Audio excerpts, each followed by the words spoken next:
और इस प्रकार भोलेनाथ भी उस महारास में सम्मिलित हुए।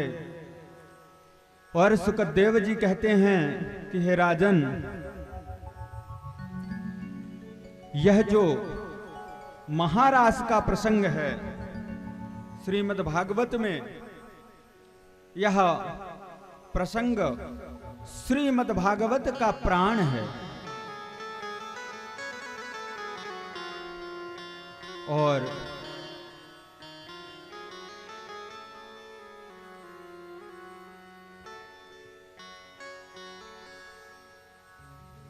अब परीक्षित जी को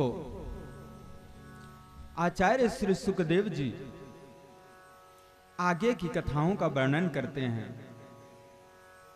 एकदा देवयात्रायां गोपाला जात कौतुकः अमोभिवन्द्रुद्रुकये पयायुष्य विकावनम्।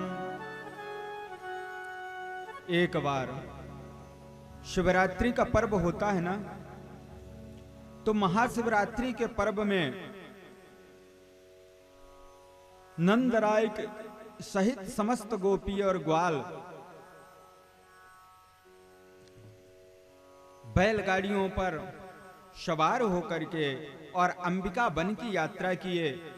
वहां सब लोग सरस्वती नदी पर स्नान किए, भगवान शिव एवं भगवती अंबिका का भक्ति पूर्वक पूजन अर्चन किए। और वहां पर गौ, स्वर्ण, वस्त्र आदि का ब्राह्मणों को यथा विधि दान किया। और पूजन दान आदि करते संध्या का समय हो गया।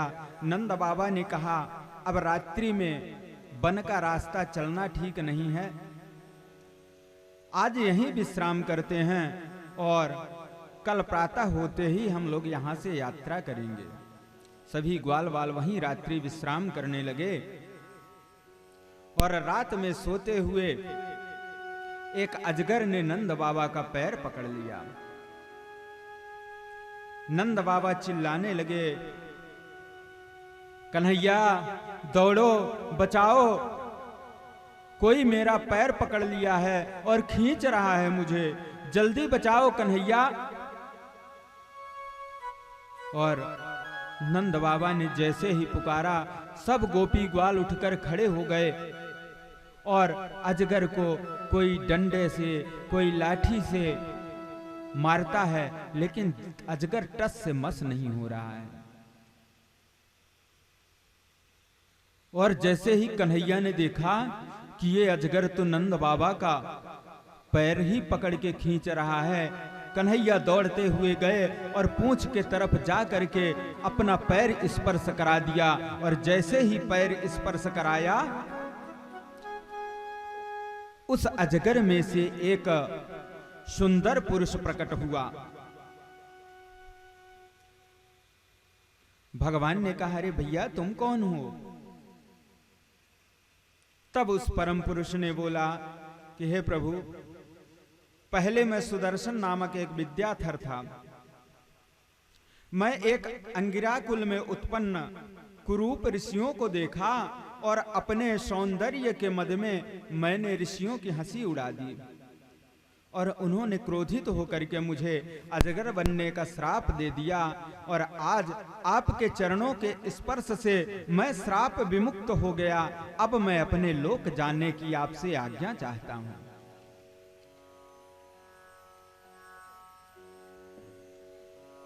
भगवान श्री कृष्ण ने उन्हें आशीर्वाद दिया और वह सुदर्शन नामक जो गंधर्व था, वह भगवान को प्रणाम करके पुनः अपने लोक को चला गया।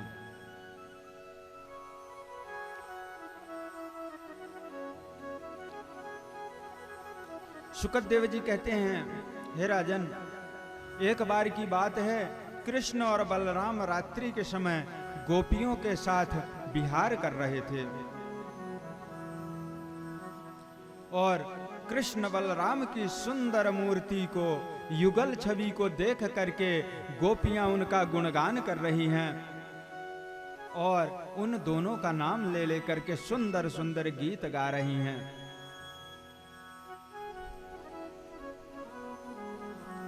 और उसी समय पर एक शंखचूड़ नाम का यक्ष आया और कृष्ण बलराम के देखते ही देखते गोपियों को लेकर उत्तर दिशा की ओर भाग दिया।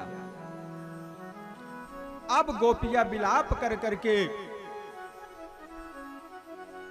और कृष्ण बलराम को पुकार रही हैं, हे कन्हैया, हे मनमोहन, हे श्याम सुंदर, हे बलभद्र भैया, हमारी रक्षा करो, हमारी रक्षा करो। और जब गोपियों की इस प्रकार से पुकार सुने तो हमारे कन्हैया दौड़ पड़े और कृष्ण बलराम को आते देख करके यक्ष भागने लगा और कन्हैया ने कूद करके जा करके उसके मस्तक पर एक घूंसा मारा और उसका प्राणांत हो गया।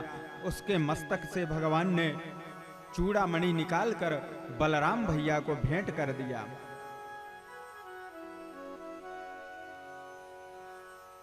तत्पश्चात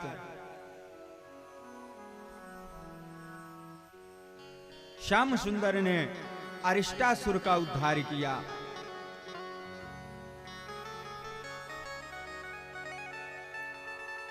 सुखदेव जी कहते हैं, हे राजन, जब कन्हैया गोचारण के लिए सुबह निकल जाते हैं ना,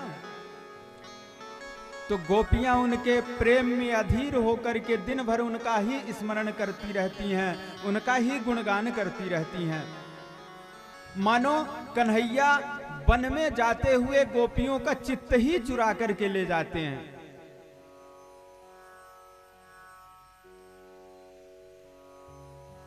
और भगवान का स्मरण करते हुए गोपियां बड़ा सुंदर गीत गाती हैं और इसी गीत को भागवत में युगल गीत का नाम दिया गया।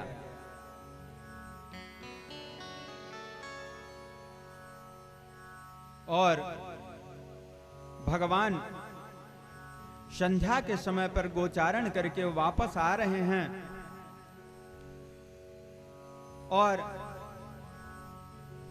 अस्ताचल होते हुए सूर्य की लाल लाल किरणें हो जाती हैं ना, लाल लाल किरणें, और उस पर चलती हुई गौओं की गोधूली उड़ रही है और भगवान के मुखमंडल पर चलता हुआ पसीना और उस पर उड़ उड़कर जब धूल पड़ रही है,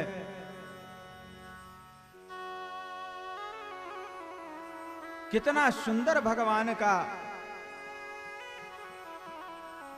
स्वरूप लग रहा है।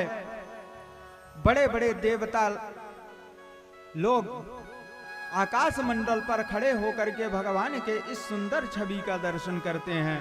प्रेम से बोलिए आनंद कंद भगवान की जय। अब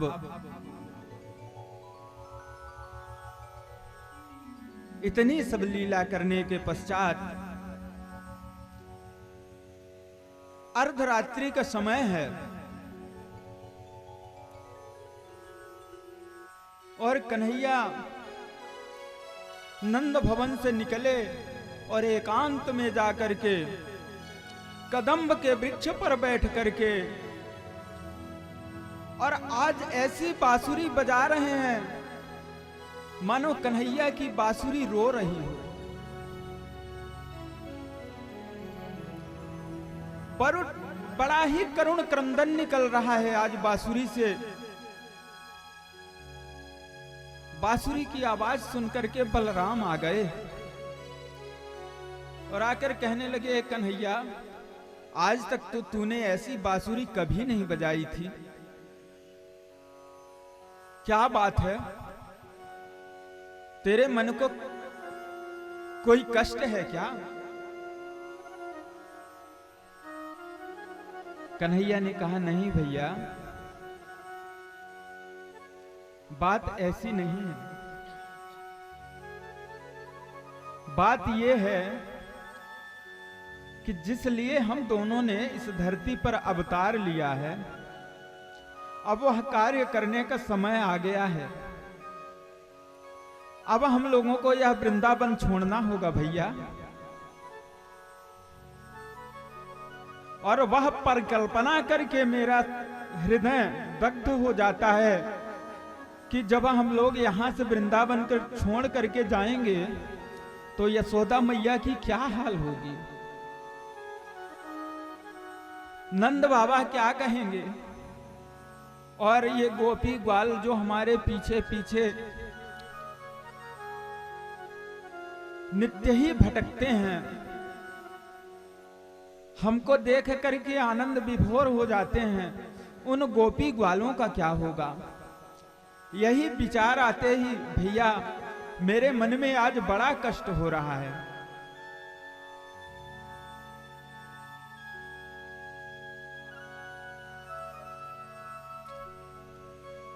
दाऊ भैया समझाते हैं, कन्हैया तुम तो लीला पुरुषोत्तम हो और तुम परम पुरुष हो। ये साधारण मनुष्यों की भांति मन में वेदना रखना, मन में कष्ट रखना, अरे ये संसार क्रम तो तुम्हारे ही दया से, तुम्हारे ही इशारे से चल रहा है। अगर तुम साधारण मनुष्यों के जैसे रुदन करोगे, करुणा करोगे, तो साधारण जनमानस का क्या होगा कन्हैया। मन में धैर्य धारण करो। नंद भवन में चलो। और कन्हैया बलराम दोनों नंद भवन में आ गए और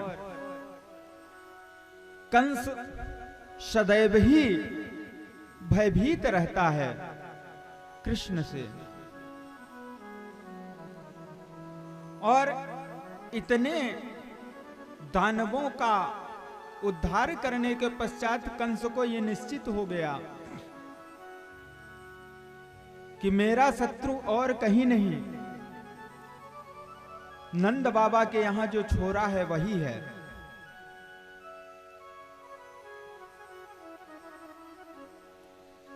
नारद जी आ गए। कंस ने बड़ा स्वागत किया। कहने लगा, नारद जी आप तो यत्र तत्र त्रैलोक्य में भ्रमण करते हैं, बताइए ना मेरा वो शत्रु कौन है जिसके लिए आकाशवाणी हुई थी, या वो आकाशवाणी झूठी है। मेरे मन में तो निरंतर भय बना रहता है। और अगर मेरा शत्रु कहीं जन्म ले लिया है तो आप बता दीजिए ना कहां है वो। नारद जी बोले, देखो कंस महाराज, झूठ बोलने की तो हमारी आदत है नहीं। अब आज तुम पूछ ही लिए हो तो मैं बता देता हूं। ये जो नंद बाबा के यहां छोरा है ना, वही वास्तव में तुम्हारा काल है। और देखो अगर कुछ उपाय कर सकते हो तो कर लो, नहीं तो धीरे धीरे वो बड़ा हो रहा है। इतना मंत्र फूंक करके नारद जी चले गए और कंस ने तुरंत अक्रूर जी को बुलावा भेजा। अक्रूर जी को ही क्यों चुना? क्योंकि अक्रूर जी यदुवंशी हैं और वसुदेव जी के परम प्रिय हैं। इसलिए जब अक्रूर जी जाएंगे तो नंद बाबा किसी भी स्थिति में मना नहीं कर पाएंगे।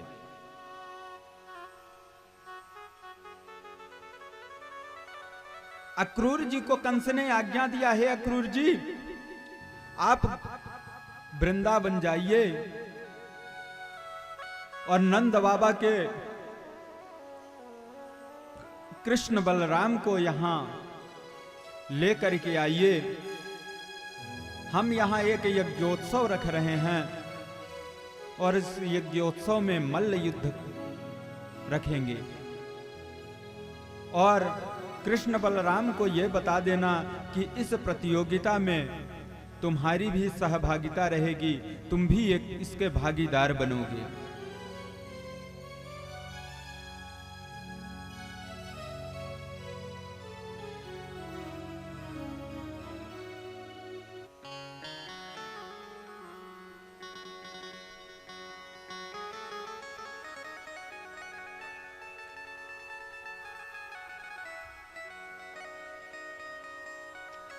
ना चाहते हुए भी अक्रूर जी को राजाज्ञा का पालन करना पड़ा, क्योंकि हमारे शास्त्रों ने कहा है कि जो हमारे राज्य का राजा होता है ना, राजा भी ईश्वर का अंश माना जाता है। इसलिए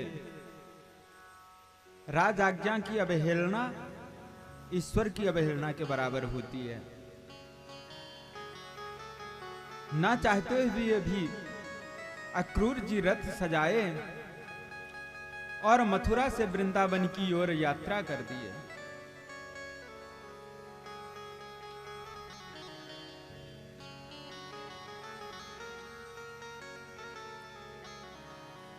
और अक्रूर जी मार्ग से चले जा रहे हैं। मन में विचार कर रहे हैं कि मैं कितना सौभाग्यशाली हूं कि जिस कृष्ण की महिमा मैं रोज अपने कानों से सुनता था, आज उन कृष्ण बलराम का दर्शन मुझे होगा। फिर मन में विचार आता है कि मेरा कितना दुर्भाग्य है कि जिनके दर्शनों के लिए मेरी आंखें ये तरस रही थी, उन्हीं कृष्ण बलराम को मैं मारने के लिए लेने जा रहा हूं।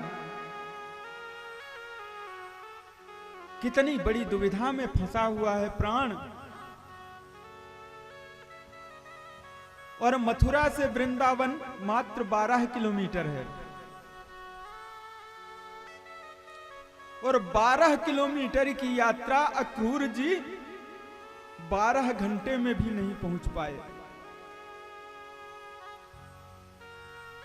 मानो रथ के पहिए ही नहीं बढ़ रहे हैं। अक्रूर जी के आंखों से आंसू बह रहे हैं, हृदय बार बार द्रवित हो जाता है। पुनः मन को समझाते हैं, मन में धैर्य धारण करते हैं, धीरे धीरे जाते हैं। और इधर कंस का भेजा हुआ राक्षस, जिसका नाम केसी है, घोड़े का रूप धारण करके आया और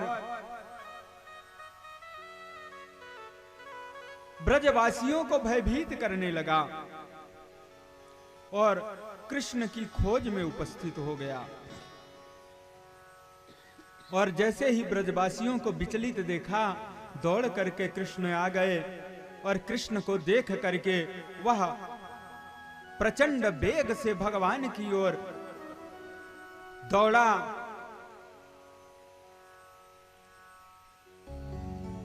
और हमारे कन्हैया ने झपट कर अपना बायां हाथ उस केसी के मुंह में डाल दिया, गले तक हाथ चला गया और उस केसी नामक राक्षस का प्राणांत हो गया। प्रेम से बोलिए आनंद कंद भगवान की जय। इधर अक्रूर जी विचार करते हुए और संध्या के समय पर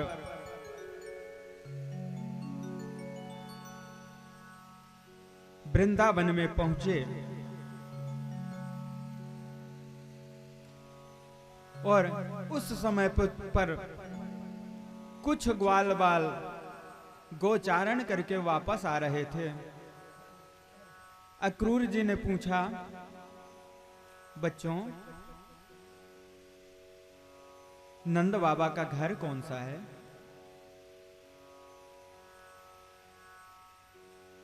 बालकों ने बड़े प्रेम से नंद बाबा का घर बता दिया।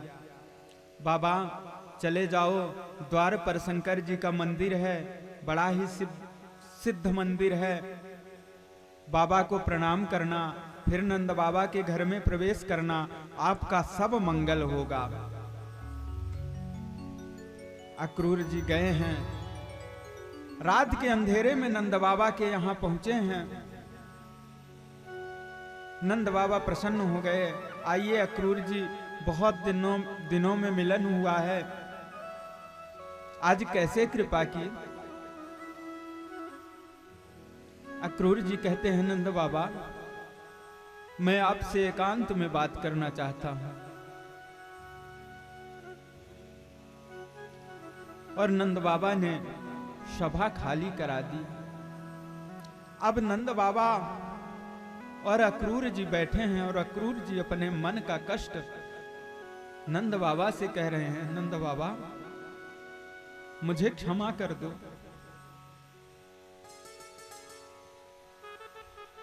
राज आज्ञा की पालन मेरी व्यवस्था है और इन छोटे छोटे नन्हे नन्हे बालकों को मैं मारने के लिए लेकर के आया हूं, यह मैं तुम्हें स्पष्ट रूप से बता देता हूं। कंस इन्हें बुलाया है तो मारने का उद्योग करने के लिए ही बुलाया है। आप चाहें तो मना कर सकते हैं नंदराज जी, मैं वापस चला जाऊंगा। नंद बाबा ने कहा, क्रूर जी, राज आज्ञा आपके लिए भी महत्वपूर्ण है और राज आज्ञा मेरे लिए भी महत्वपूर्ण है।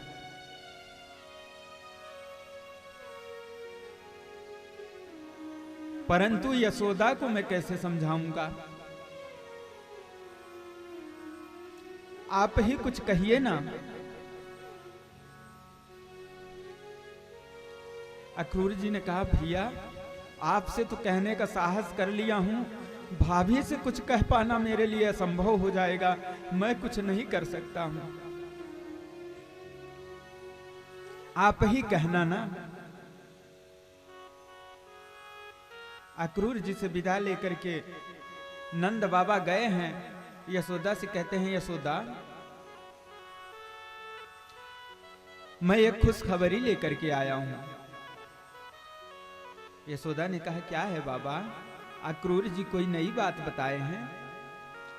नंद बाबा बोले, हाँ जानती है, इतने बड़े ब्रजमंडल में और कंस महाराज बहुत बड़ा यज्ञ कर रहे हैं, बहुत बड़ा मेला लग रहा है और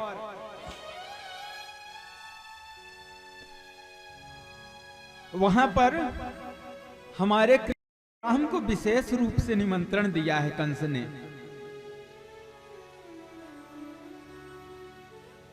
यशोदा कहने लगी, बाबा चाहे कंस नहीं किसी का भी निमंत्रण आया हो, मैं अपने कन्हैया को, अपने बलराम को एक पल भी अपने आंख से ओझल नहीं कर सकती। अक्रूर जी को बोल दो कि कृष्ण बलराम के पास गोचारण के अलावा कोई समय नहीं है।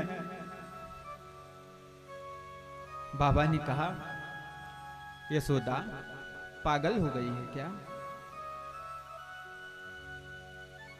इतने प्रेम से कंस महाराज ने बुलाया है और हमारे बचपन के मित्र अक्रूर जी यहां आए हुए हैं, उनको निराश कर दूं क्या? अरे बुलाया है, कृष्ण बलराम जाएंगे, 2-4 दिन मेला देखेंगे और फिर वापस आ जाएंगे। और वो अकेले थोड़ी जा रहे हैं, मैं भी तो साथ जाऊंगा ना। और मैं ही क्या, सब ग्वाल वालों की मंडली भी तो साथ जाएगी, हमारे भी मित्रगण जाएंगे हम लोग वहां का आनंद लेंगे, आमंत्रण जो आया हुआ है, और 2-4 दिन के बाद हम लोग वापस आ जाएंगे।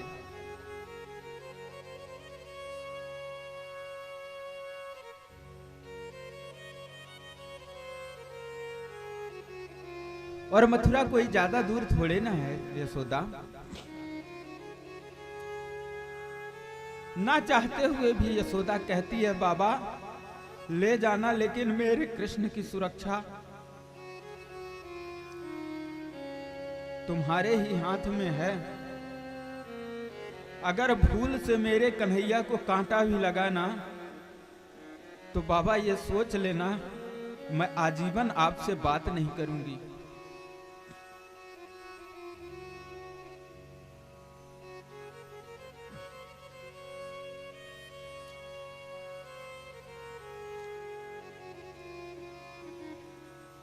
नंद बाबा अक्रूर जी के पास पुनः आ जाते हैं।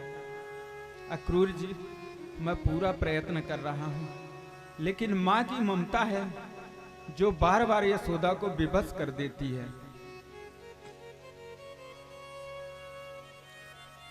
प्रातः हुआ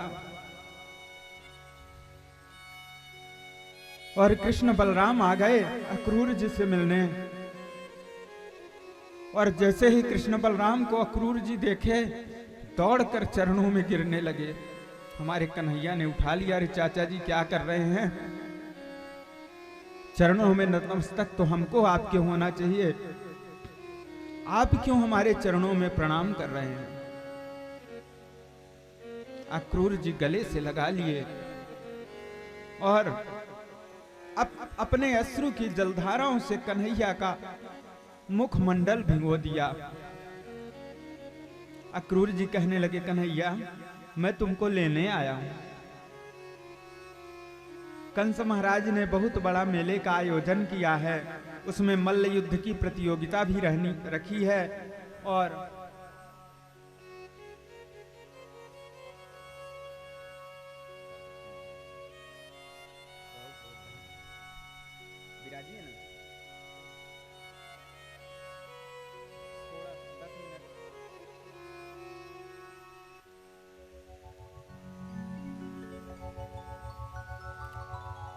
मल्ल युद्ध की प्रतियोगिता रखी है और सभी गोकुल वासियों के साथ साथ कृष्ण और बलराम तुम दोनों को आमंत्रित किया है। कन्हैया ने कहा, चाचा जी ये तो मेरे को पहले ही पता चल गया था और हम दोनों ने तो तैयारी भी बना ली है, आप ही विलंब कर रहे हैं, नहीं तो हम तो चलने के लिए तैयार हैं। और अक्रूर जी रथ सजा रहे हैं। इधर नंद बाबा ने ग्वाल वालों को, गोपगणों को खबर कर दिया। ग्वाल वाल भी सब तैयार हो रहे हैं और सबकी तैयारी देख करके धीरे धीरे यह बात गोपियों को पता चल गई। अक्रूर जी हमारे प्राणाधार को लेने आए हैं और सारी गोपियां एकत्र होकर के मार्ग में खड़ी हो गई।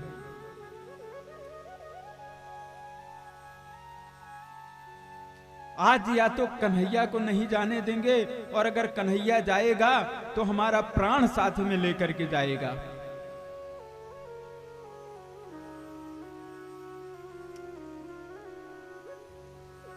और कृष्ण बलराम को रथ पर बैठा करके अक्रूर जी रथ आगे बढ़ा दिए। मार्ग में गोपियों ने घेर लिया, बाबा रथ को रोक दो, या तो इस रथ को हमारे छाती के ऊपर से चढ़ा करके ले जाओ, लेकिन अपने जीते जी हम अपने कन्हैया को नहीं जाने देंगी। अक्रूर जी समझाते हैं, अरे गोपियों तुम लोग पागल हो गई हो क्या? मैं कन्हैया को हमेशा के लिए थोड़ी ले जा रहा हूं। 2-4 दिन जाएगा, घूमेगा फिरेगा, मेला देखेगा, फिर से वापस आ जाएगा। बाबा मुझे आपकी बातों पर भरोसा नहीं हो रहा है। आप कहीं झूठ तो नहीं बोल रहे हैं? अक्रूर जी ने कहा, गोपियों अगर मेरे बात पे विश्वास नहीं है तो स्वयं कन्हैया से पूछ लो। कन्हैया रथ से उतर पड़ते हैं, सारी गोपियां उनको घेर ली। कन्हैया ने सबको ढाढ़स बंधाया है, अरे देवियों कृष्ण का जीवन तो तुम्हारे बिना अधूरा है। तुम्हारा कन्हैया तुम्हारे बिना कभी रह सकता है क्या? अरे 2-4 दिन की बात है, कंस महाराज ने बड़ा आग्रह करके बुलवाया है, इसलिए राजाज्ञा का पालन भी तो हमारा धर्म है ना।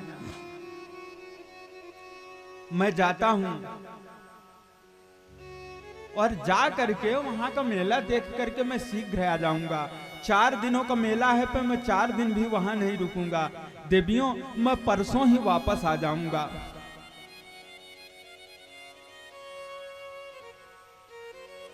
और गोपियों ने उनकी बातों पर विश्वास कर लिया। रोती हुई कन्हैया को विदा कर दी। कन्हैया रथ पर बैठकर चलने लगे। यमुना के किनारे किनारे रथ चल रहा है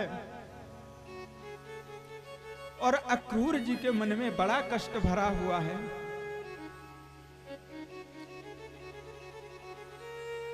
देखो तो यशोदा का इतना बड़ा प्रेम, इतना बड़ा वात्सल्य और इन गोपियों का इतना बड़ा प्रेम भगवान के प्रति, हमारे मनमोहन के प्रति, और उसी अपने आराध्य देव को मैं कंस के यहां लेकर के जा रहा हूं। और किस लिए ले जा रहा हूं कि ले कंस गोपियों के प्राण आधार का प्राण ले ले।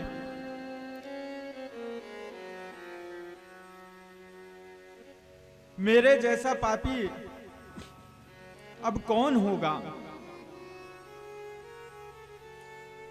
अहो विधाता स्तवन क्वचिन्दया संयोज्य मैत्र प्रणयेन देहिना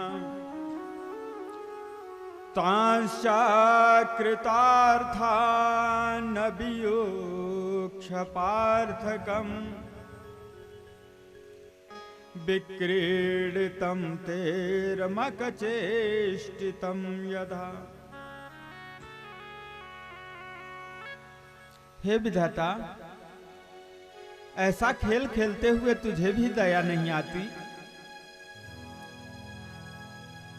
एक मां के वात्सल्य को तू नहीं समझ सकता। कैसा भाग्य बनाया हमारे कन्हैया का, जिससे मनुष्य तो मनुष्य, पशु पक्षी भी प्रेम करते हैं, वृक्ष भी प्रेम करते हैं। ऐसे कन्हैया का भाग्य लिखते हुए तेरे हाथ नहीं कंपे। और जब हमारे कन्हैया ने देखा कि अक्रूर जी तो भय से व्याकुल हैं,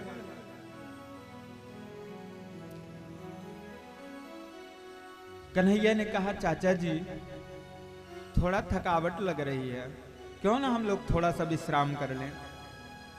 अक्रूर जी ने कहा कन्हैया अवश्य ही, मेरे मन में भी ऐसा विचार आ रहा था कि इतना सुंदर यमुना जी का शीतल जल है, क्यों ना स्नान कर लूं।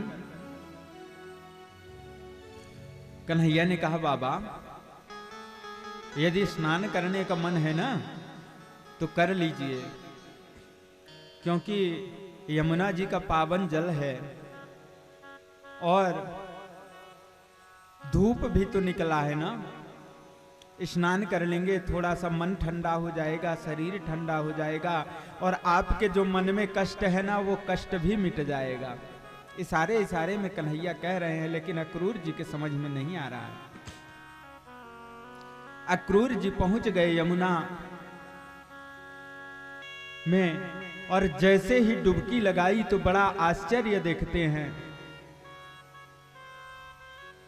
जल के अंदर शेष सैया पर वही कन्हैया विराजमान है और सारे देवतागण हाथ जोड़ करके खड़े हुए हैं।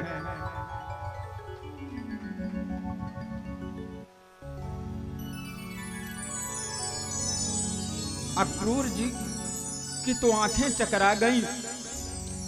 तुरंत बाहर निकले और बाहर क्या देखते हैं कि कृष्ण और बलराम रथ पर बैठे हुए दोनों मुस्कुरा रहे हैं। अक्रूर जी पुनः डुबकी लगाए और फिर देखते हैं कि देवतागण स्तुति कर रहे हैं और बार बार बाहर देखते हैं, बाहर कृष्ण और बलराम रथ पर बैठे बातें कर रहे हैं और इधर बार बार जल के अंदर जैसे ही जाते हैं तो उसी कन्हैया को शेष पर शयन करते हुए और देवताओं की स्तुति करते हुए देखते हैं। अब तो अक्रूर जी विचलित हो गए और विचलित होकर के उसी जल में खड़े होकर के स्तुति करने लगे, हे कन्हैया, मैं जान गया तुम मेरे मन की वेदना जानते थे, इसीलिए मुझे इतना सुंदर दृश्य दिखाया है। आज तुम्हारे इन दोनों रूपों के दर्शन करके कन्हैया मैं कृतार्थ हो गया। मेरे मन में जो भार था वो भय मुक्त हो गया। मैं जो पाप का भय मेरे अंदर मेरे हृदय को विदीर्ण कर रहा था, वह भय मेरा समाप्त हो गया कन्हैया। कन्हैया ने कहा, चाचा जी अब विलंब मत करिए, चलिए मथुरा में हम लोगों को दर्शन भी तो करना है ना। और अक्रूर जी रथ को आगे बढ़ा दिए और कृष्ण बलराम मथुरा पहुंच गए। और मार्ग में जितने भी घर पड़ते हैं ना, जैसे उधर जनकपुर में राम जी को देखने के लिए झरोखों पे नारियां खड़ी थीं अपने अपने छतों पे, और अपने अपने महल से पुष्प वर्षा कर रही थी राम लक्ष्मण के ऊपर। आज कृष्ण बलराम का रथ जाते देख करके ना, जितनी मथुरा की नारियां हैं सब अपने अपने झरोखों पर खड़े होकर के और कन्हैया का दर्शन करती हैं, बलराम का दर्शन करती हैं और उन पर फूल अर्पण करते जाती हैं। ना जाने आज दर्शन हो रहा है, अब कब दर्शन होगा इनका।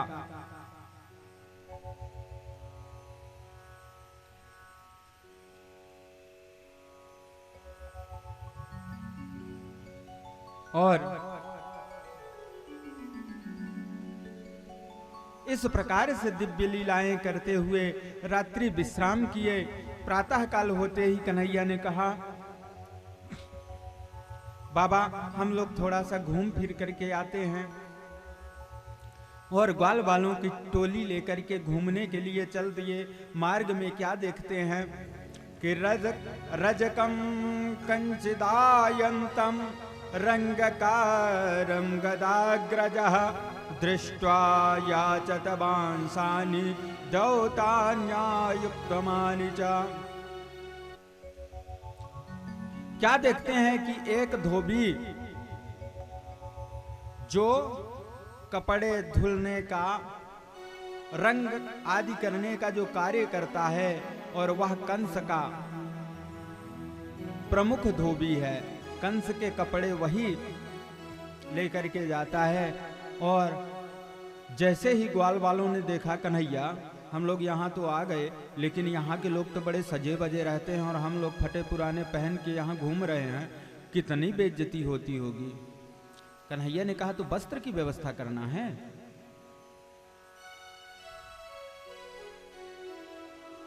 बोले हाँ कन्हैया, अगर मिल जाते तो बहुत बढ़िया होता।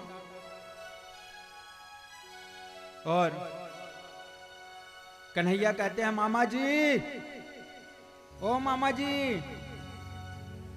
और धोबी ने देखा कोई इधर तो दिख नहीं रहा है, ये किसको मामा जी बोल रहा है।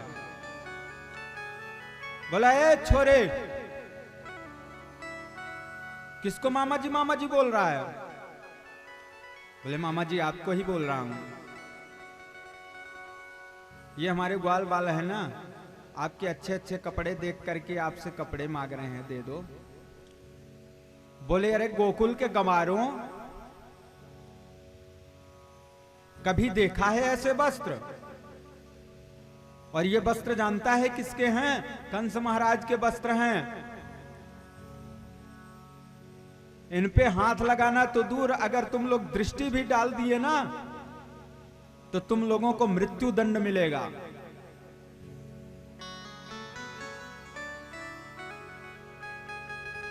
क्रोधातुर हो गया वह धोबी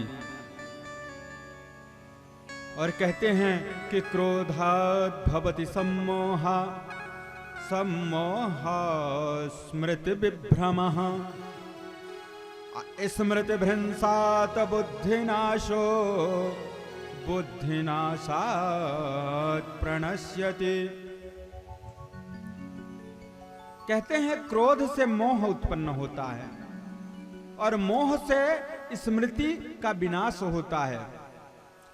और जब स्मृति का विनाश हो जाता है, स्मृति नहीं रह जाती, तो व्यक्ति के बुद्धि का नाश हो जाता है, और जब बुद्धि नष्ट हो जाती है तो मनुष्य के स्वयं का विनाश हो जाता है। और क्रोधातुर होकर के वह धोबी कृष्ण को मारने के लिए दौड़ा, और कन्हैया ने एक मुष्टिक प्रहार किया और वह धोबी पृथ्वी पर गिर पड़ा। अब तो सब ग्वाल बाल प्रसन्न हो गए, दौड़ दौड़ कर अपने अपने मन पसंद के कपड़े ले लिए और कपड़े धारण भी कर लिए, पर पहन करके चल रहे हैं तो कैसे चल रहे हैं, मानो झाड़ू लगा रहे हैं। कंस महाराज के कपड़े हैं, छोटे मोटे थोड़ी हैं, और ग्वाल बाल कोई 10 साल का, कोई 9 साल का, कोई 8 साल का, कोई 12 साल का, कोई 11 साल का।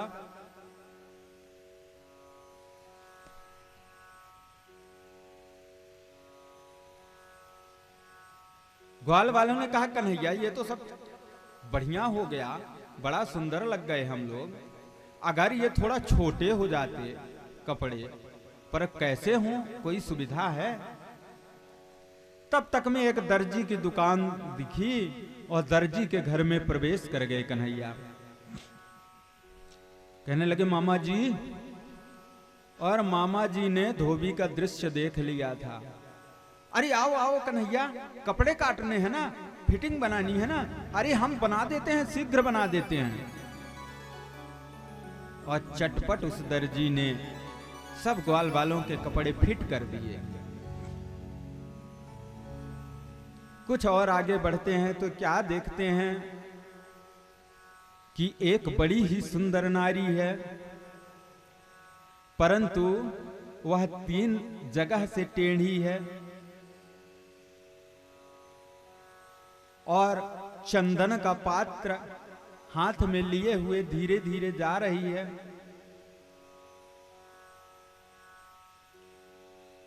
चंदन की खुशबू बिखर रही है और चलते चलते बरबस कन्हैया ने कहा, ओ सुंदरी। जैसे ही कुब्जा ने देखा आसपास तो कोई नहीं दिख रहा है, ये सुंदरी किसको बोल रहा है? और पीछे पलट करके देखा, कुछ कहा आपने? मेरे लिए कहा? कन्हैया ने कहा, हाँ सुंदरी। और जैसे दोबारा सुंदरी कहा ना, कुब्जा का तो मन प्रसन्न हो गया, क्योंकि आज तक उसे जीवन में किसी ने सुंदरी नहीं कहा था। सब कोई कुबड़ी कहता था, कोई कुब्जा कहता था, कोई कुछ कहता था, कोई कुछ कहता था, लेकिन आज तक किसी ने सुंदरी नहीं कहा।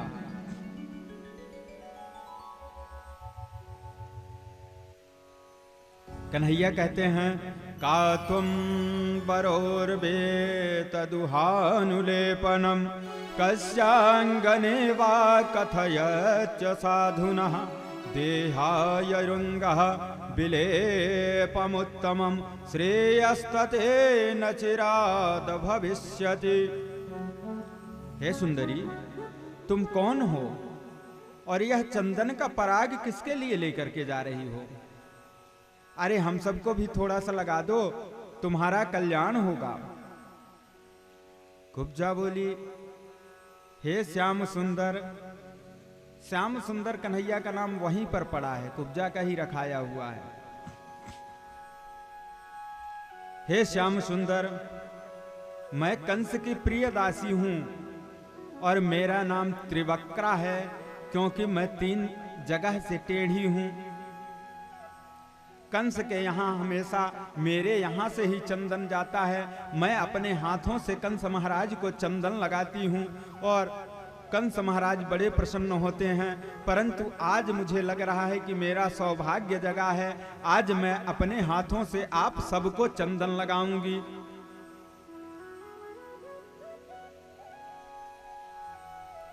और कुब्जा ने कृष्ण बलराम के माथे पर तिलक लगाया, साथ ही सारे ग्वाल वालों के मस्तक पर तिलक लगाया। आज अपने आप को धन्य मान रही है। और कन्हैया ने कहा, देवी जी जब तुम इतनी सेवा की हो तो उसका कुछ पारिश्रमिक तो बनता है।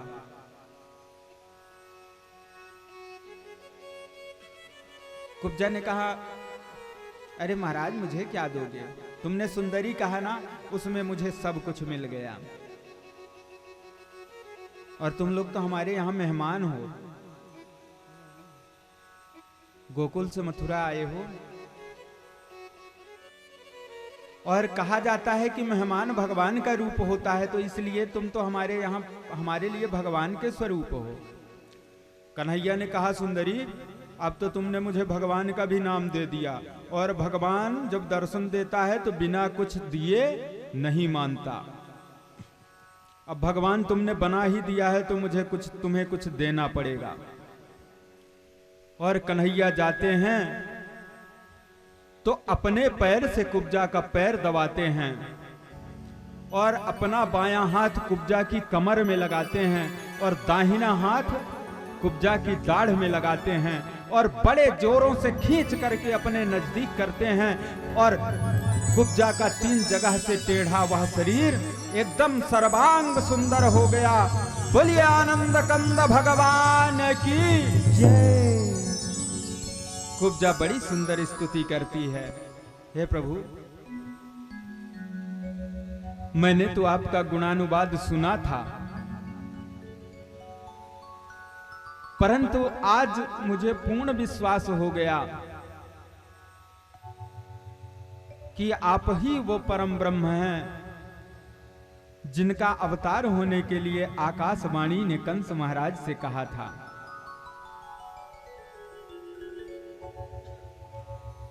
अब मेरी एक अभिलाषा है प्रभु, आपने मुझे मांगने के लिए कहा था। मैं ये चाहती हूं कि एक बार आप मेरे कुटिया में पधार करके मुझे कृतार्थ करें। कन्हैया ने कहा, कुब्जा सुंदरी समय आने पर मैं तुम्हारे घर अवश्य आऊंगा, और तुम्हारे घर ही नहीं, जो तुमने मेरे प्रति प्रणय की भावना रखी है ना, मैं तुम्हारी उस कामना को भी पूर्ण करूंगा। और वहां से कुब्जा से विदा लेकर के सब चल देते हैं। इधर धीरे धीरे कृष्ण बलराम धनुष यज्ञ की रंगशाला में प्रवेश कर रहे हैं और वहां पर सुंदर धनुष देखा। कृष्ण बलराम ने ओ करेण वामेन सलील मुद्रितम सज्जम च कृत्वा निमिषेण पश्यताम नृणाम विकृष्ण प्रभवंज मध्यतो यथेषु दंडम मद करियुरुक्रम। और कन्हैया ने दौड़ करके पल भर में धनुष को उठा भी लिया और प्रत्यंचा भी चढ़ा दी। जैसे इधर जनकपुर में राम जी के लिए तुलसीदास जी ने लिखा है कि लेत चढ़ावत खैचत गाढ़े काहू न लखा देख सब ठाढ़े।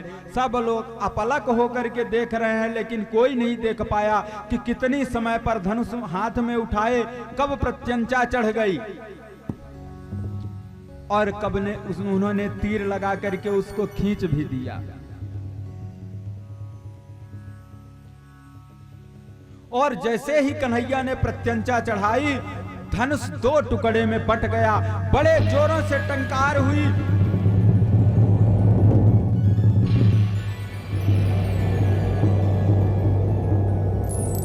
मानो किसी बड़े मेघ ने बड़े जोरों से गर्जना की हो, संपूर्ण ब्रह्मांड कांप गया।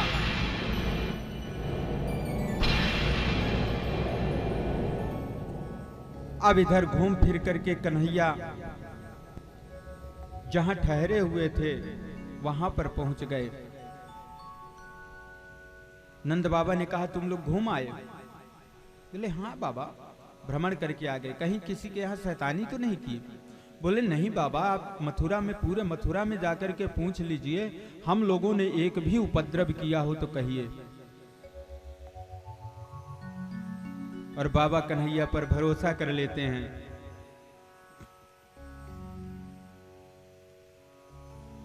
और प्रातः होते ही सब लोग रंगमंच की ओर जाने की तैयारी करते हैं। कन्हैया ने कहा, बाबा आप अपने मित्र के मंडली को लेकर के रंगमंच पे चलिए और मैं अपने मित्र मंडली को लेकर के, और धीरे धीरे हम लोग मथुरा का दर्शन करते हुए और रंगमंच की ओर आएंगे।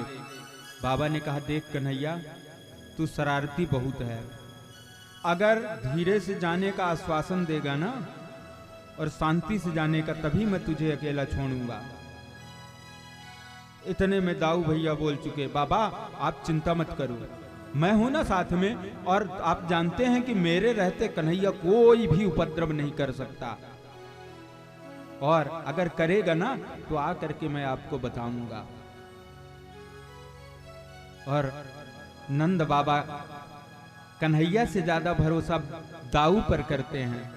तू बड़ा है दाऊ, इसको समझा करके रखना, ये बड़ा उपद्रवी है, भूल जाता है कि अपने घर में हूं कि दूसरे जगह पर हूं, यह वहां भी उपद्रव करने लगता है, इसलिए इसको समझा करके रखना बलराम। और ग्वाल वालों की मंडली लेकर चल दिए, और कंस ने पहले ही तैयार करके रखा था।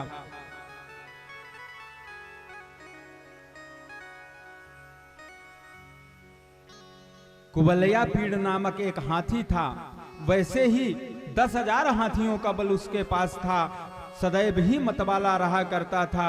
और आज कंस ने क्या किया है, उस मतवाले हाथी को मदिरा पान कराया है,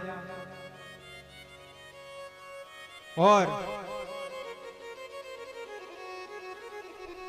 मदिरा पान करा करके कुबलया पीड़ को मतवाला कर दिया है। और क्या करते हैं, कंस के सैनिक की बार बार कन्हैया का चित्र दिखाते हैं, बलराम का चित्र दिखाते हैं, और फिर उसको मदिरा पान कराते हैं और उसके पैरों के पास ले जाते हैं। अब वह बार बार उस चित्र को, कन्हैया और बलराम के चित्र को कुचलता है। क्यों? अपने यहाँ ट्रेनिंग दी जाती है ना जीवों को, बड़ी बड़ी चोरियां हमारे यहाँ के जो है ना, तो जो सोधी कुत्ते बोले जाते हैं ना, जो जिनका उपयोग पुलिस वाले करते हैं, तो इनको ट्रेनिंग दी जाती है। ऐसे ही ट्रेनिंग उस हाथी को दी जा रही थी। और कृष्ण बलराम जैसे ही प्रथम द्वार में प्रवेश किए और सैनिक ने देखा, तुरंत कुबलया पीड़ को आगे बढ़ा दिया। और जैसे ही कृष्ण बलराम को देखा ना कुबलया पीड़, तो उसे ध्यान आ गया, परम शत्रु तो हमारा यही है, इन्हीं को जो है ना तो कुचलना है पैरों तले, और कुचलने के लिए आगे बढ़ा।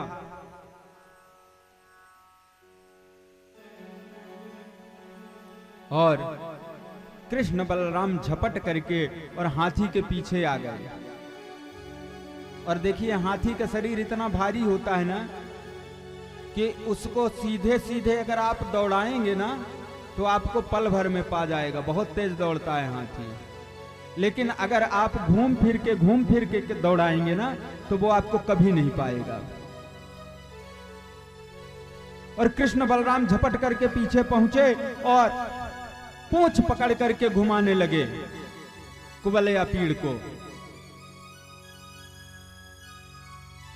और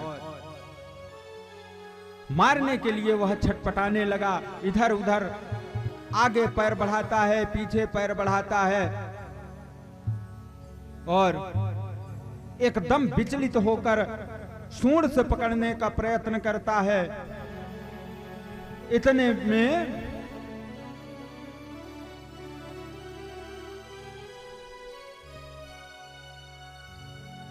कन्हैया ने सूंड पकड़ ली हाथी की और इतना जोरों से घुमाया पकड़ करके और धरती पर पटक दिया। कुबलया पीड़ हाथी का प्राणांत तो हो गया। प्रेम से बोलिए जय श्री कृष्ण। जय श्री कृष्ण। आप लोग कम से कम जय श्री कृष्ण बोलेंगे ना तो मुझे भी साहस रहेगा कि सुन रहे हैं। नहीं कभी कभी ऐसा लगता है कि ध्यान मग्न हो गए हैं, सुन रहे हैं कि नहीं सुन रहे हैं। प्रेम से बोलिए जय श्री कृष्ण। जय श्री कृष्ण।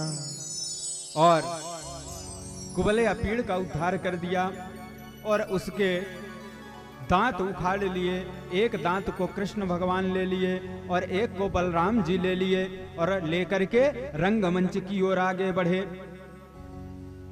अब तो जैसे ही रंगमंच के नजदीक पहुंचे तो दर्शक दीर्घा बैठे हुए थे। एक तरफ पुरुष का समूह, एक तरफ नारियों का समूह और एक तरफ बच्चों का समूह बैठा हुआ था। सब लोग प्रेम से मगन होकर कृष्ण और बलराम की सुंदर छवि का दर्शन कर रहे हैं, जय जयकार कर रहे हैं। कंस की जय जयकार लोग भूल गए और कृष्ण बलराम की जय जयकार कर रहे हैं। बोलिए मुरली मनोहर श्याम सुंदर भगवान की जय। और इस प्रकार से कृष्ण और बलराम रंगमंच पर प्रवेश किए। मल्लानां सनिर्णिनां नरवरः स्त्रीणां स्मरो मूर्तिमानः गोपानां स्वजनो सतां दिशभुजां शास्ता स्वपितो शिशुः मृत्युर्भोजपतिर्विराट विदुषां तत्त्वं परम योगिनां विष्णेशां परदेवतेति विदितो रंगः गतः साग्रजः। इस प्रकार से मानो अपराधियों के लिए कोई दंडाधिकारी पहुंच गए हों। इस प्रकार से कृष्ण और बलराम उस रंगमंच पर पहुंच गए और जैसे ही कृष्ण बलराम को देखा तो चाणूर और मुष्टिक नाम के दो पहलवानों को पहले कंस ने तैनात किया था कि आते ही कृष्ण बलराम को मार देना। चाणूर बोला, कृष्ण और बलराम दोनों ही योद्धा हो और मैं इसलिए बोल रहा हूं कि आते हुए कुबलया पीड़ जैसे 10 हाथी के बल वाले हाथी को मार दिया, इसलिए मैं मानता हूं कि तुम दोनों योद्धा हो। और अगर तुम्हें अपना बल सिद्ध करना है ना,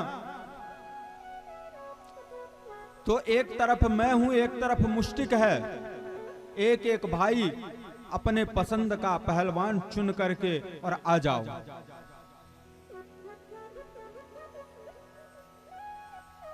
कन्हैया ने कहा, बाबा अरे तुम लोग तो पहलवान हो भैया, हम लोग कहां छोटे छोटे बच्चे, हम लोगों की तुम्हारी क्या समानता है। अरे युद्ध ही करना है तो अपने बराबर वाले पहलवानों से करो। हम लोगों को अगर हरा भी दोगे ना तो तुम्हारी ही हंसी होना है।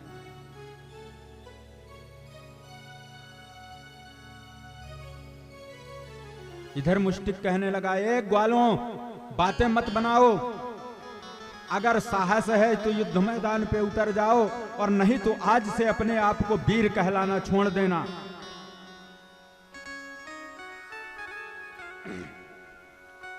और जो ज्यादा क्रोधी लोग होते हैं ना, पहले मां के दूध को याद दिलाते हैं।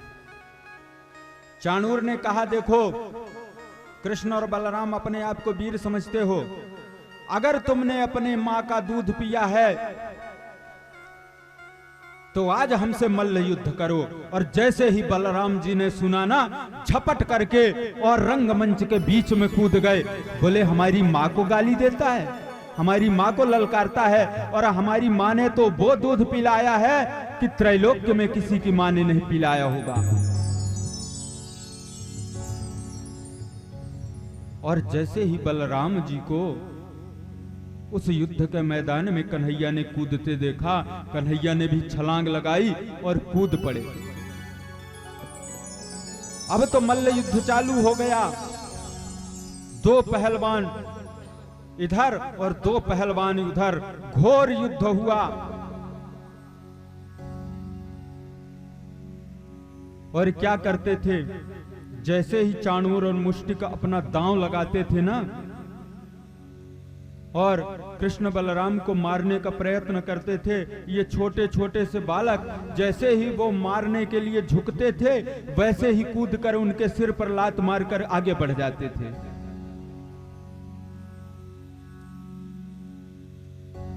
बड़ा भयंकर युद्ध हुआ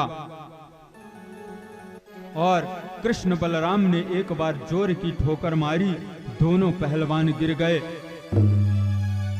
और कृष्ण बलराम दोनों मुष्टिक और चारूढ़ की छाती पर बैठ गए और अपने दोनों हाथों से प्रहार करना प्रारंभ कर दिया और दोनों की छाती में प्रहार करते करते दोनों का प्राणांत कर दिया। बोलिए आनंद कंद भगवान की जय। और इधर कंस ने जैसे ही देखा सैनिकों को आज्ञा दिया, अपने अपने अस्त्र शस्त्र निकाल लो, इन दोनों को पकड़ के रखो और मार डालो, दोनों भागने न पाए। कन्हैया ने कहा मामा जी जितने सैनिक हैं उतने सब बुला लो और सुनो, हमारी माँ के दूध को ललकारा गया है, अब हम यहां से भागने वाले नहीं हैं, या तो हार के जाएंगे या तो जीत के जाएंगे, भागने का भय छोड़ दो। और चारों तरफ से सैनिक आ गए, तलवार लिए, खड्ग लिए, बल्लम लिए, बाण लिए, धनुष लिए और दोनों कृष्ण बलराम ने हाथी का दांत उठाया और उन सैनिकों के निशाना लगाने से पहले ही प्रहार कर देते थे और उनका अस्त्र शस्त्र टूट कर गिर जाता था, वो गिर करके बाहर फेंका जाते थे। किसी का हाथ टूट गया, किसी का पैर टूट गया, किसी का कान फट गया, सब छत विक्षत हो गए सारे सैनिक।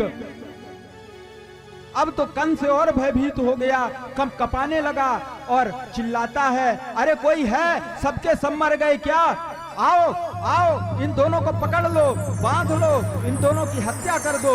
और कंस जैसे ही चिल्लाता है, कन्हैया ने कहा मामा जी चिंता मत करो, आपका तकलीफ मैं दूर किए देता हूं। और झपट कर पहुंचे, राज सिंहासन पर चढ़ गए और कंस का केस पकड़ करके नीचे पटक दिया।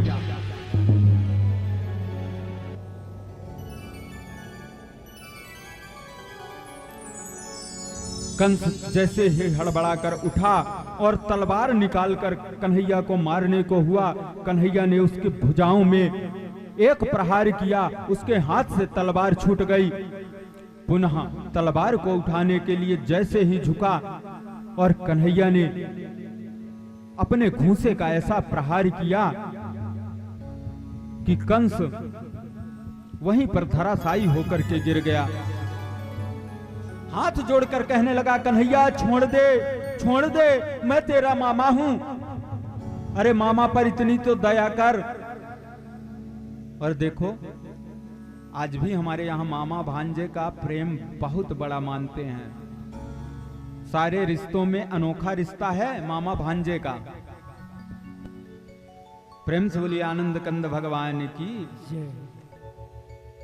अब तो कंस उस मामा और भांजे के प्रेम की दुहाई देने लगा और कन्हैया ने कहा मामा जी ये विचार तो तुम्हें तब करना चाहिए था जब मुझे ढूंढने के लिए तुम चारों तरफ सैनिक लगा के रखे थे, इतने इतने राक्षसों को भेजे, तुमने मेरी 6 भाइयों को मार दिया अपने हाथों से। ब्रजमंडल के जितने नन्हे मुन्ने शिशु थे सबको तुमने मरवा दिया। ये विचार तो तुम्हें तब आना चाहिए था। और कन्हैया ने अपने मुष्टिक का प्रहार कंस के मस्तक पे किया और कंस धराशायी होकर के गिर गया, उसका प्राणांत हो गया। बोले कृष्ण कन्हैया लाल की जय। अब इधर तो सब लोग जय जयकार करने लगे।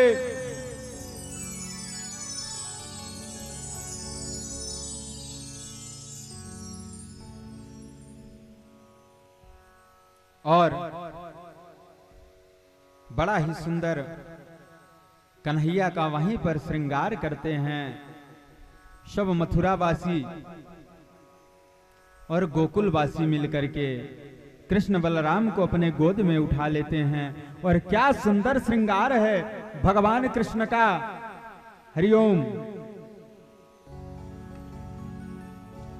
मुकुट सिर मोर का,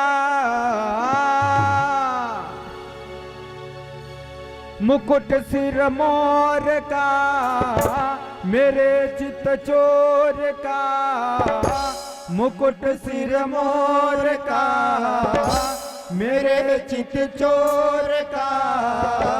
दो नैना नैना नैना, दो नैना नैना नैना, दो नैना घन श्याम के कटिल है कटार से, दो नैना घन श्याम के कटिल है कटार से। मुकुट सिर मोर का, मेरे चित चोर का, मुकुट सिर मोर का, मेरे चित चोर का। दो नैना नैना नैना, दो नैना नैना नैना, दो नैना घन श्याम के कटिल है कटार से, दो नैना घन श्याम के कटिल है कटार के। श्री राधे।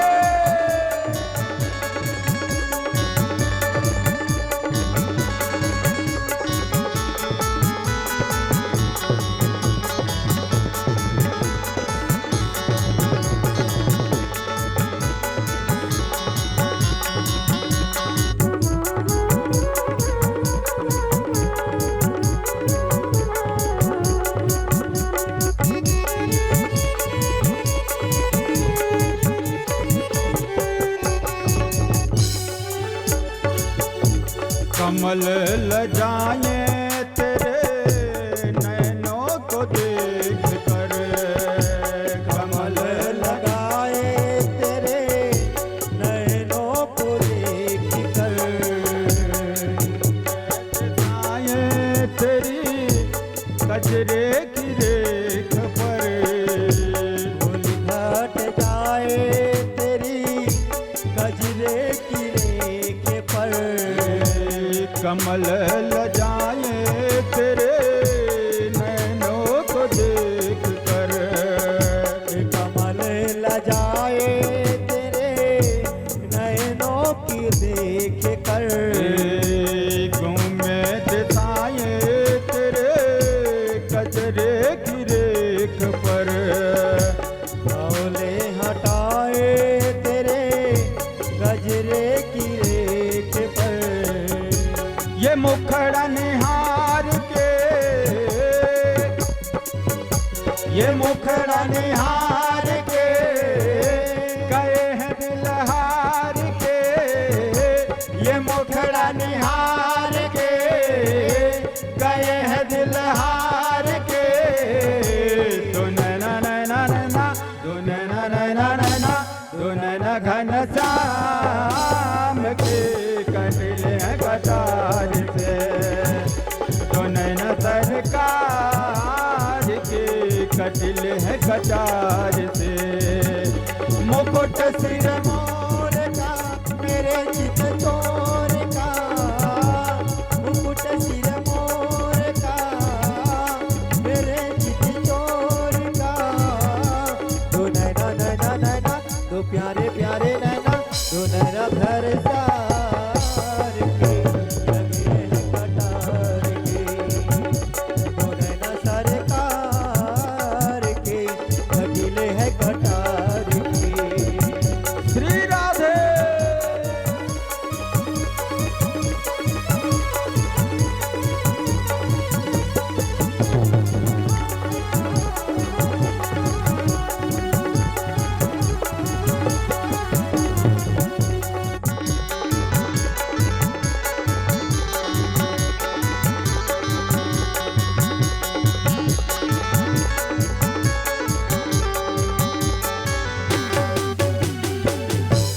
आजा के भर लूं तुझे अपनी बाहों में, आजा के भर लूं तुझे अपने ही बाहों में, आजा के भर लूं तुझे अपनी ही बाहों में, आजा के भर लूं तुझे अपने ही बाहों में।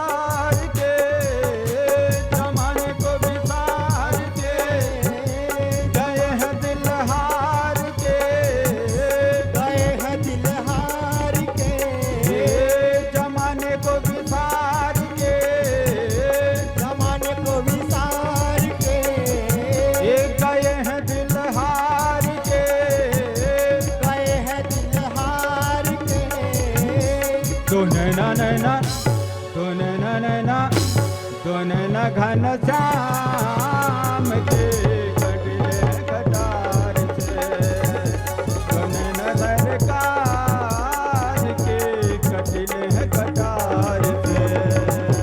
मुकुट सिर मोर का मेरे चित चोर का, मुकुट सिर मोर का मेरे चित चोर का। तू नैना नैना नैना तू प्यारे प्यारे नैना, तू नैना सरकार के कटिले है कटार के, तू नैना सरकार के कटिले है कटार के। श्री राधे।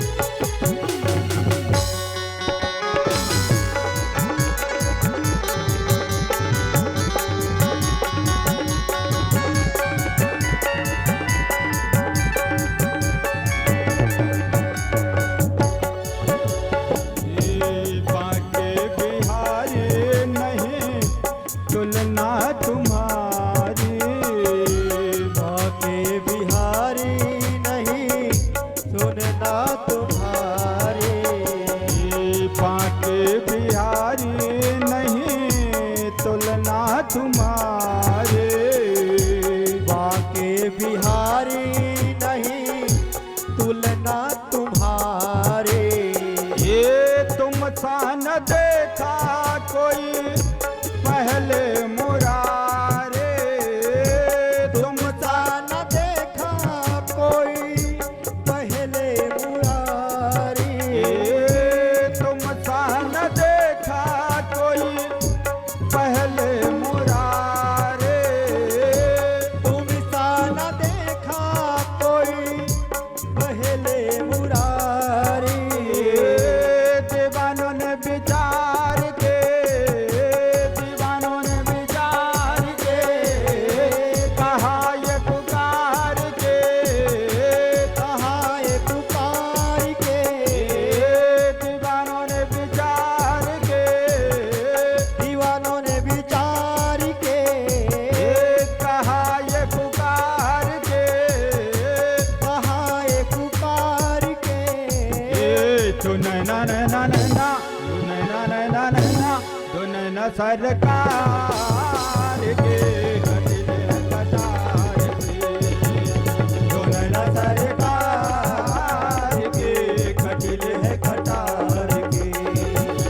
मुकुट सिर मोर का, मुकुट सिर मोर का मेरे चित चोर का, मेरे चित चोर का, मुकुट सिर मोर का, मुकुट सिर मोर का मेरे चित चोर का, मेरे चित चोर का।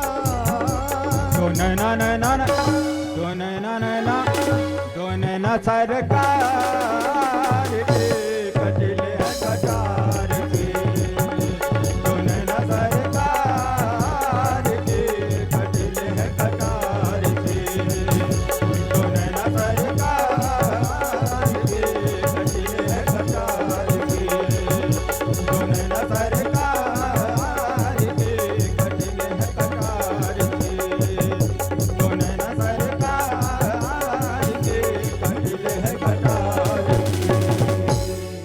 बलिया आनंद कंद भगवान की जय हो।